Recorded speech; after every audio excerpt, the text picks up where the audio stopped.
étudiante. Donc, on savait, enfin, on était nombreux en tout cas à savoir que Zola avait une double vie, il avait deux femmes dans sa vie.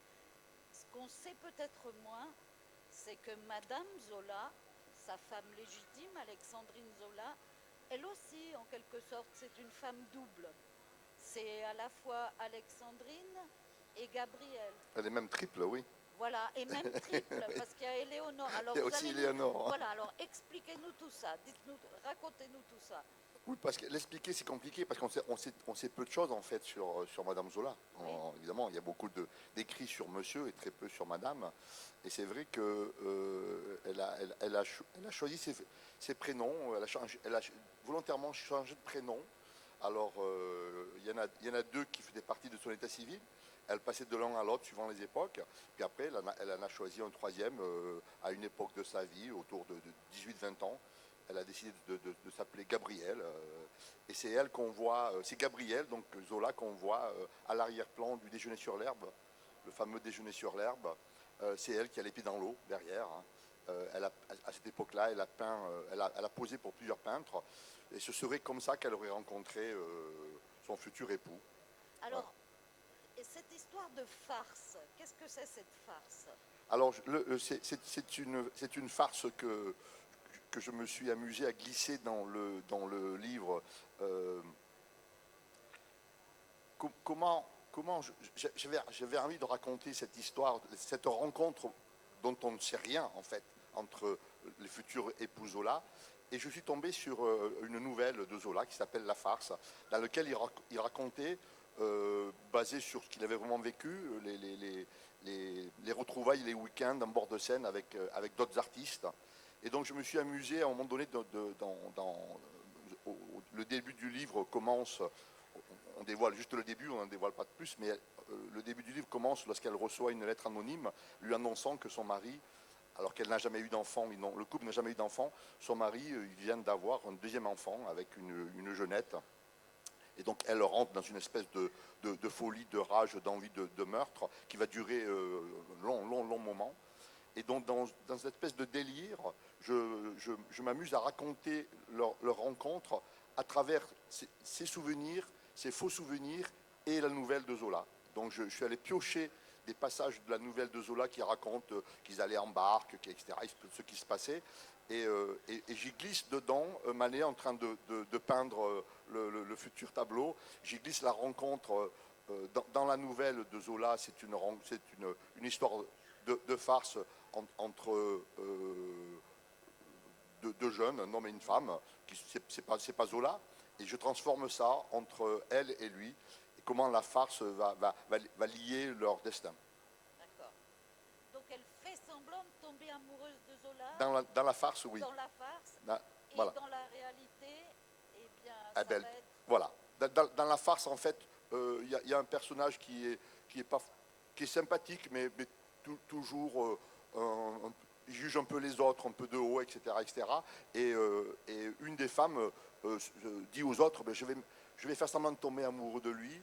Et puis on va bien rigoler, quoi. Voilà. Et dans la farce, ils vont jusqu'au bout. Elle se colle à lui alors que son amant est présent. Elle se colle à lui. Lui, il sait plus quoi faire. Il est très gêné. Et puis elle va jusqu'au bout et elle leur dit je vais lui dire qu'on part ensemble à Paris. Puis au dernier moment, je le laisserai partir tout seul.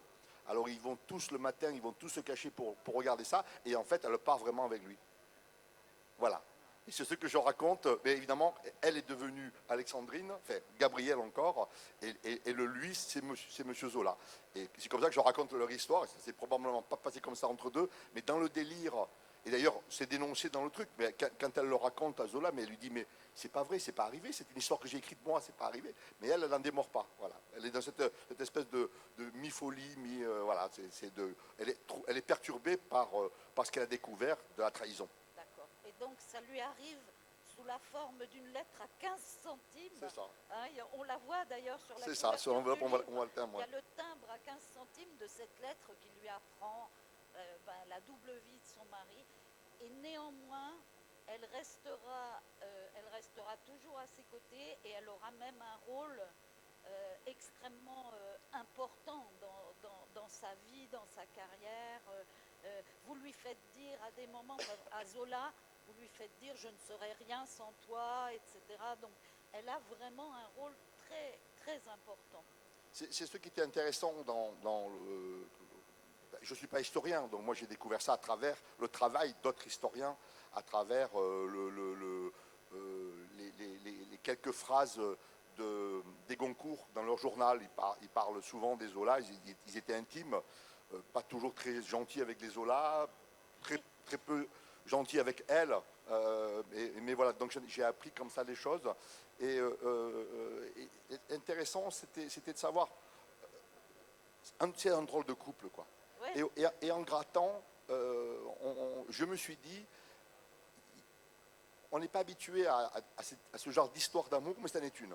Oui. Il y a une vraie histoire d'amour entre tous les deux. Ils ne sont pas restés ensemble comme on pourrait rester pour les enfants, ils n'en avaient pas. Pourquoi est-ce qu'ils sont restés ensemble? Eh bien, c'est un grand mystère. J'ai essayé de dévoiler quelque part du mystère, mais au fond, je pense qu'il y avait un profond amour entre cet homme et cette femme, quoi. Parce que lui, il aurait très bien pu faire sa vie avec sa maîtresse, qui lui avait donné 2 enfants. Malgré tout, c'est vers elle qu'il revient toujours. Et je ne dévoilerai pas ce qui se passe dans le bouquin pour ceux qui ne connaissent pas l'histoire, mais elle a des moments de générosité, de tendresse, et en même temps des fois de révolte, voilà, mais c'est ça qui fait sa grandeur. C'est ça. Ouais. Voilà. Et c'est une femme complexe, en effet, et en même temps, c'est vrai qu'elle lui reste fidèle de toutes les manières possibles, et en même temps, elle ne lui fait pas de cadeaux. Non. Hein, j'ai noté quelques expressions très imagées, parce que c'est une femme assez... elle a un franc-parler, on peut dire. Hein. À un moment, elle dit « faux cul », un autre moment, il tire les ficelles, ce salopard. Hein. Elle ne lui fait pas de cadeaux, et en même temps, elle lui est extrêmement attachée.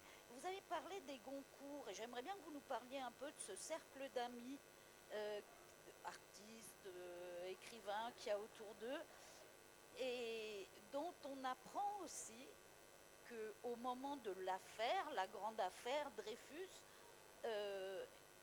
certains ne seront pas vraiment des amis fidèles. Oh, il y en aura très peu, en fait, Oui. qui vont rester fidèles aux Zola dans ce passage-là.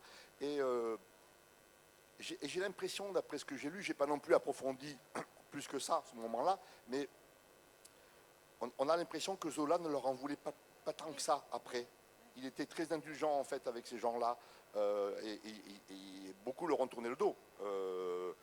Cézanne, entre autres, qui est un ami de jeunesse de Zola, puisque Zola, assez jeune, suit ses parents à Aix, son père vient travailler à Aix, et c'est là qu'il va à l'école avec Cézanne et tout ça. Et au moment crucial où il a besoin d'aide, voilà, Cézanne répond absent. Donc, moi, ce milieu, je suis allé beaucoup piocher, en fait, dans les romans de Zola, qui parlent beaucoup, dans l'œuvre, évidemment, il parle d'un peintre, il parle d'artiste, donc je suis allé beaucoup piocher dans ses mots à lui, dans ses descriptions à lui, pour faire vivre un petit peu, hein, le livre ne tourne pas autour de ça, mais il y avait les jeudis des Zola, auxquels ils étaient très, très attachés. Ils se retrouvaient, il y avait les rencontres de Médan, puisque c'est là qu'ils ont commencé. Les soirées de Médan, je survole, j'en parle très peu. Lui, il achète, c'est le premier à réussir, en fait, du groupe. Ouais. C'est le premier à vraiment réussir, à s'enrichir avec ses livres. Donc, ils sont les premiers à devenir propriétaires. À Paris, ils louent un petit immeuble, mais à Médan, ils achètent une petite bicoque. Ils voulaient la louer, et en fait, la dame ne voulait pas leur vendre. Alors, ils achètent. Et puis, chaque fois qu'il fait un gros succès, il bâtit une tour. Et il donne la tour s'appelle, je ne me rappelle plus, mais c'est le nom d'un de ses romans, quoi. Puis après, il bâtit... L'Assommoir. Voilà, après, il bâtit une petite maison, c'est la maison pour les invités. Il a de l'argent, quoi. C'est le seul à avoir vraiment réussi à ce moment-là. Et de l'autre côté de la rivière, il loge sa maîtresse, Jeanne, en fait. Pas de l'autre côté de la rivière, d'abord dans un village qui est de l'autre côté de la Seine. De la Seine, c'est la Seine. Et ensuite, ça lui fait trop loin pour aller la voir. Donc, il la déménage et il la met dans un autre village où il a plus facilement accès à vélo et sans avoir une grande montée à se taper. Et chaque fois qu'il déménage, elle déménage. Dans Paris aussi, hein, il déménage plusieurs fois et elle est jamais loin, quoi. Voilà. Quand il est exilé à Londres, je ne raconte pas plus, mais elle n'est pas loin non plus. Ouais. Voilà. Et alors, la visite pour revenir à Alexandrine, sa visite à Cézanne à l'insu de Zola, Oui. c'est vrai ça? C'est Non, historique? Non, ça non, c'est le non. romancier Ça, qui c'est le romancier, oui, parce que j'avais envie de parler justement de cette amitié et pas d'en parler avec la distance du narrateur. J'avais envie vraiment de le faire vivre. Et il se trouve que au moment où... Alors, les dates correspondaient. C'est ça qui m'intéressait. C'est Ouais. au moment où Zola a été contraint à l'exil pour ne pas aller en prison. Elle quitte Paris parce que ça commence à devenir chaud pour elle aussi. Et elle va se réfugier quelque temps dans leur maison à Médan. Et au même moment, Cézanne est en train de peindre la route de Montgeron, enfin je ne me rappelle plus exactement, dans un village pas très très loin. Et je me dis, tiens, c'est marrant, et si elle allait lui rendre visite? Et donc je raconte cette visite-là, et ça me permet de parler des amis qui tournent le dos à Zola, mais de manière vivante. Elle est là, elle va le voir, parce que c'est vrai que c'est un ami important. Oui. Ça aurait pu être un soutien important pour Zola. Il se trouve que lui, c'est un fervent catholique et que ben, il est pas pour Dreyfus, quoi. Il fait partie des gens qui sont contre. Alors, on dit, pendant très longtemps, on a cru qu'ils étaient fâchés à mort à cause de l'œuvre, puisque dans l'œuvre, il met en scène un écrivain qui réussit et un peintre raté. Et donc le parallèle se fait assez facilement, et peut-être que Cézanne l'a fait aussi. Et puis il y a quelques années, on a trouvé une lettre, une correspondance entre les deux, qui était bien après l'œuvre, et ils se parlaient en toute amitié. Donc du coup, on se dit, pourquoi ils n'étaient peut-être pas si fâchés que ça. Ouais. Mais en fait, je pense qu'il y a eu des hauts et des bas, et que l'affaire Dreyfus a été un moment un peu chaud, quoi. Enfin, voilà, ne serait-ce que refusé, parce qu'il y a eu des pétitions qui sont sorties, des artistes qui se sont engagés pour défendre Zola et Dreyfus, et Cézanne n'en fait pas partie. Et d'ailleurs, on vous racontait, enfin toujours vu à travers les yeux d'Alexandrine et à travers aussi leur intimité, leur domesticité, etc. Parce que c'est important aussi, tous ces gens, enfin pas tous, ils ne sont pas très nombreux, mais ces gens qui vivent avec eux, autour d'eux, et vous racontez comment ça s'est passé, l'affaire Dreyfus. Au début, Zola n'est pas Dreyfusard. Non, non, non. Au début, c'est une affaire comme une autre. On a trouvé un espion, il se trouve qu'il est juif, il a été condamné, envoyé au bagne, point barre, quoi, c'est fini. Et c'est l'insistance du journaliste Lazare qui lui, a les preuves. Enfin, on a des preuves comme quoi c'est faux, mais personne ne veut les voir. Alors évidemment, ni la justice, ni le clergé, ni les militaires, surtout pas, ne veulent pas voir. Et il y en a un qui se bat, c'est Lazare. Il se bat, il déteste ce qu'écrit Zola. Et il a même écrit des articles très peu élogieux sur Zola. Mais Zola écrit un article à ce moment-là, il n'est pas Dreyfusard, mais il écrit un article sur les Juifs pour dénoncer, voilà, l'antisémitisme. Et Lazare est touché par cet article et il va le voir en lui disant, voilà, j'ai besoin de soutien. Et je m'amuse à faire une espèce de farce à ce moment-là parce que c'est mon côté romancier. Je m'amuse à prendre des moments de me baser sur la vie de Zola, sur ce qu'il a écrit, pour l'histoire des cocottes, les oiseaux. Ah oui, parlez-nous des deux cocottes. Voilà, les cocottes. Il y a une cocotte chez sa maîtresse et une cocotte chez sa femme. Il appelle du même nom parce que c'est plus facile d'éviter de commettre des erreurs. Et donc, au moment où Lazare arrive pour lui parler d'un sujet très grave, et puis on lui a décrit Zola comme quelqu'un d'imposant, il t'attend à voir ça, et puis quand il rentre, Cocotte s'est envolée, et Alexandrine veut aller le récupérer, elle monte sur le dos de Zola qui s'est mis à quatre pattes pour monter sur son bureau, et il arrive à ce moment-là. Voilà, il est un peu perturbé par ce qu'il voit. Alors évidemment, c'est romancé tout ça, évidemment, c'est pour m'amuser avec tout ça, et puis Lazare commence à parler de ce qu'il veut, et Madame Zola, qui défend son mari, lui rappelle quand même qu'il n'a pas été très tendre avec lui dans ses écrits, et puis elle s'en va, et puis au moment où Lazare va enfin aborder le sujet principal, c'est-à-dire convaincre Zola de défendre, on vient frapper à la porte, et c'est le domestique qui lui dit, il est 16h, et à 16h, monsieur Zola, il va voir sa maîtresse et ses enfants. Et oui, tous les jours. Voilà, donc cette première rencontre s'arrête là. Mais ensuite, dans un autre passage, dans lequel, encore une fois, je me base sur des choses vraies. Zola a commencé à rentrer dans cette affaire Dreyfus, à se battre pour la vérité, et il se reçoit en face des immondices, de menaces, de mots terribles. La presse de l'époque était horrible. Il est découragé, et c'est Madame Zola qui revient d'Italie, s'intéresse pour des raisons X ou Y, pas forcément toujours glorieuses, à cette histoire, parce qu'elle a loupé un petit peu l'affaire Dreyfus, et elle tombe sur un article que Lazare avait écrit, qui n'a jamais été publié, qui est authentique, dans lequel Lazare emploie les fameux « j'accuse ». Donc c'est Lazare qui a été le premier à écrire « j'accuse ». Alors elle va voir Zola, elle lui demande de lui parler un petit peu, elle lui dit « mais quand même, Zola est découragé ». Et elle lui dit quand même, ces trucs, c'est j'accuse, c'est fort quand même. Elle commence à lui parler. Et petit à petit, Zola retrouve de la niaque. Oui, la formule voilà. est Et à un moment donné, forte, il a tellement de niaque qu'elle commence à vouloir faire marche arrière. Parce qu'elle se dit quand même, tu es quand même assez âgé, tu vas t'en prendre plein la tête. Elle ne le dit pas comme ça. Et elle fait marche arrière, mais c'est trop tard. Elle a enclenché un truc malgré elle et tout va partir, quoi. Voilà. Et alors, et parlez-nous un petit peu de... On a parlé des cocottes tout à l'heure. Alors, moi, cet aspect-là de Zola, qu'on peut voir à travers les yeux de sa femme, j'ai trouvé ça assez touchant. Pimpin. Ah ben, l'histoire avec leur chien était incroyable. Oui. Il a écrit de beaux textes sur les animaux. C'était un grand défenseur des animaux. Donc il a écrit de magnifiques textes et il a été ils en ont eu plein de chiens. Moi je parle surtout de celui-là parce que il meurt pendant l'exil, donc ils s'écrivent des lettres. Elle n'ose pas lui dire. Enfin, c'est très touchant ce qu'ils vivent à travers cet animal mort. Et c'est presque le personnage central. Entre eux, quoi. C'est presque l'enfant qu'ils n'ont pas eu. Voilà. C'est presque l'enfant qu'ils n'ont pas eu, qui meurt dans les bras de Madame Zola.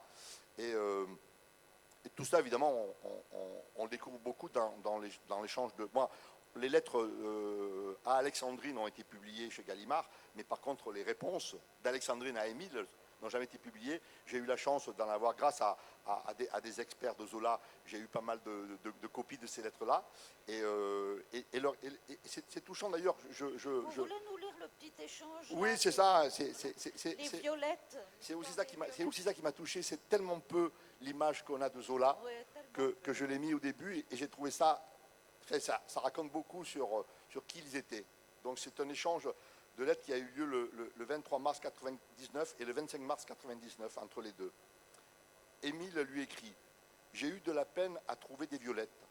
J'en prends 4 sur le bouquet pour te les envoyer et j'y joins 4 gros baisers où je mets tout mon cœur. » Voilà, donc c'est monsieur qui a écrit Germinal qui écrit ça.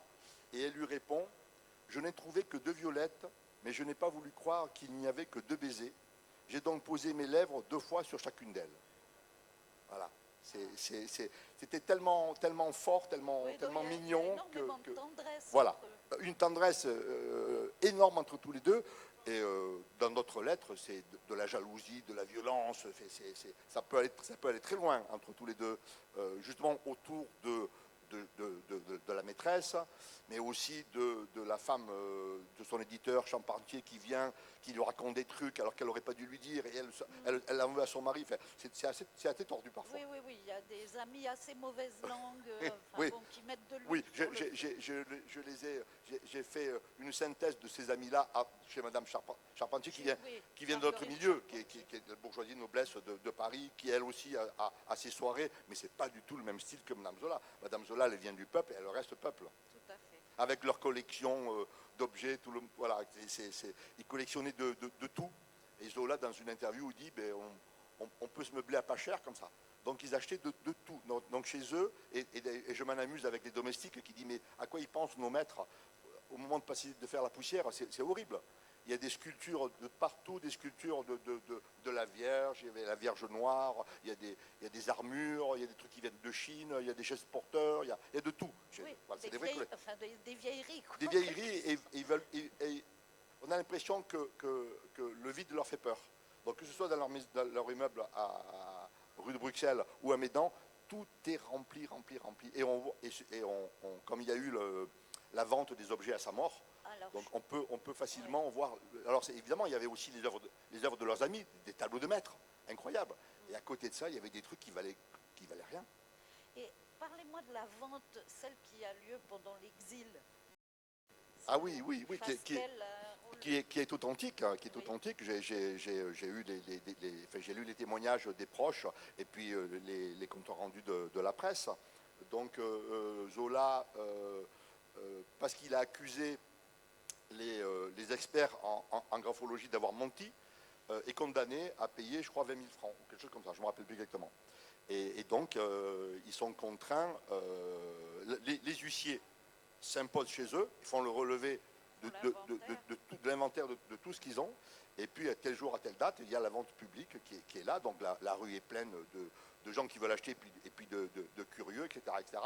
Mais en fait, ça, je crois que j'en parle pas trop, mais depuis l'exil, Zola avait tout prévu.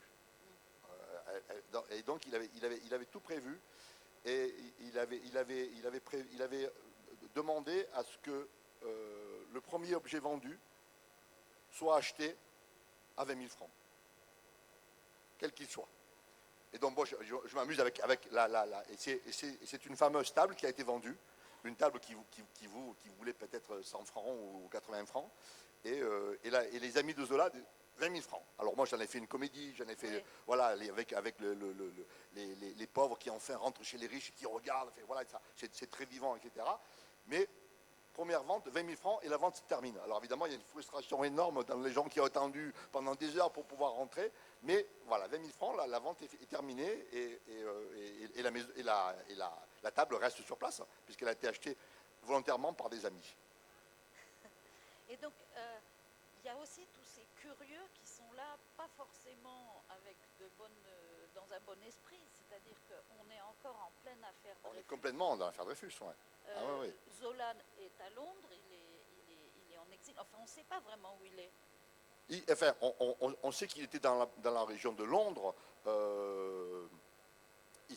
En fait, c'était très curieux, parce que en juillet, il y a un énième procès, et il sait qu'il va être condamné à de la prison. Et le seul moyen pour qu'il ne fasse pas de la prison, et c'était légal, c'est de quitter le tribunal.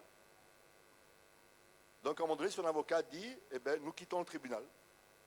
Et ils partent, alors sous les huées évidemment de tous les gens qui étaient là pour vomir sur du Zola, ils partent, et en cachette, il arrive à s'enfuir à Londres, et donc on ne peut pas l'arrêter.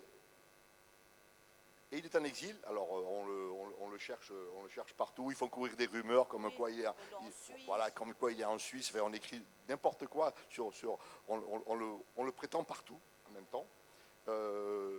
Ce que j'ai trouvé aussi curieux, mais c'était sans doute ce qui se passait à l'époque, c'est que la presse ne se sert pas de la maîtresse des enfants illégitimes pour lui cracher dessus, quoi. Ça, on cite sa femme 2-3 fois, sa maîtresse 2-3 fois, et puis c'est tout. On ne fait pas plus. Ça n'a pas trop été exploité. Non. Mais en même temps, elle était très discrète, cette jeune femme. Elle était vraiment... Alors, moi, par contre, j'ai pas eu accès aux lettres de Jeanne. On a les lettres de Émile à Jeanne aussi, mais on n'a pas les lettres de Jeanne à Émile. Donc c'est tenu secret par la famille. J'ai pas eu accès. Et donc on connaît très peu de choses sur elle. Alors elle vient d'un milieu à peu près aussi modeste que venait Madame Zola, ça on le sait. Et après on ne peut qu'imaginer la vie de cette femme. Alors évidemment, quelle vie elle aurait eue si elle n'avait pas rencontré Monsieur Zola, on n'en sait rien. Elle est lingère du couple pendant 2 ou 3 mois, et puis après elle le quitte.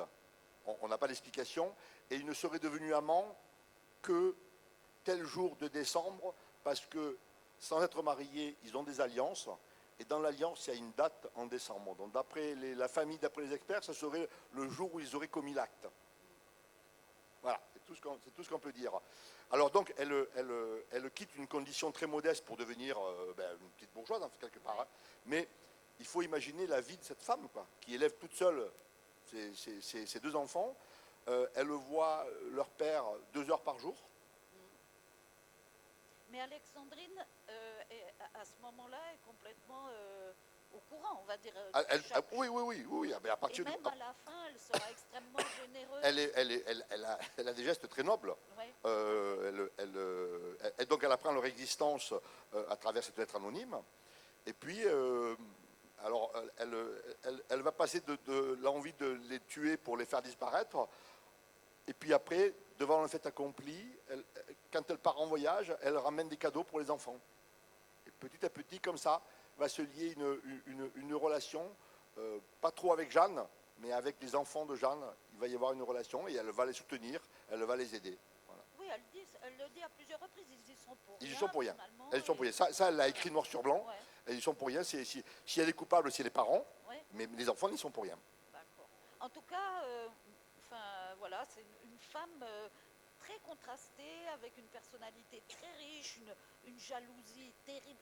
Là, je vais quand même revenir sur la première scène du livre à la fin de l'interview, parce que là, on sent le scénariste, hein, je sais que vous avez été, et c'est très filmique la façon dont elle sort dans la rue en chemise de nuit avec la lettre anonyme et elle hurle. Elle ne sort pas avec la lettre. Non, elle ne sort pas avec la lettre, mais elle est en chemise de nuit. Elle est en chemise de nuit. Elle est en chemise de nuit. Oui. Et elle hurle dans la rue. Enfin, c'est vraiment, c'est une scène. Si c'était le début d'un film, ça serait saisissant. Ah oui, c'était le but du jeu. En fait, j'ai commencé, avant d'écrire le roman, j'ai écrit un scénario. En fait, c'était une idée de mon agent cinéma, d'essayer de vendre des séries comme ça sur les femmes importantes dans la vie. Voilà. Et donc on a commencé, elle qui m'a fait découvrir Madame Zola. J'ai lu le livre d'Evelyn Bloch-Dano, Madame Zola, et j'ai découvert cette personnalité et j'en ai vraiment eu envie d'écrire quelque chose sur elle, d'autant plus quand en face on nous disait elle n'a aucun intérêt puisqu'elle n'a rien créé. Et cette formule m'a énervé. Voilà, ma mère était importante pour moi, elle n'a rien créé. C'est pas parce qu'on n'a pas créé qu'on n'est pas un humain et qu'on n'est pas intéressant. Voilà, donc j'ai pris le contre-pied et elle est vraiment passionnante comme femme. Ah oui, donc mon premier jet, ça a été un scénario. Puis après, je m'en suis pas occupé parce que j'ai sorti mon premier livre. Et ensuite, j'ai proposé aux éditeurs le scénario, ça les a intéressés. Et donc j'avais cette ossature sur laquelle j'ai mis beaucoup de chair pour en faire le roman. Mais c'est vrai qu'il y a un côté, j'avais l'impression d'être caméra à l'épaule et d'être toujours de la suivre, de lui coller, quoi, de la coller, de la suivre partout. Donc ce mouvement dès le début où elle va avec des intentions de meurtre vers la... En effet, ça ressort bien du début du livre. En tout cas, voilà, un livre, une femme passionnante et un livre, on passe un très agréable moment. Merci beaucoup. Merci.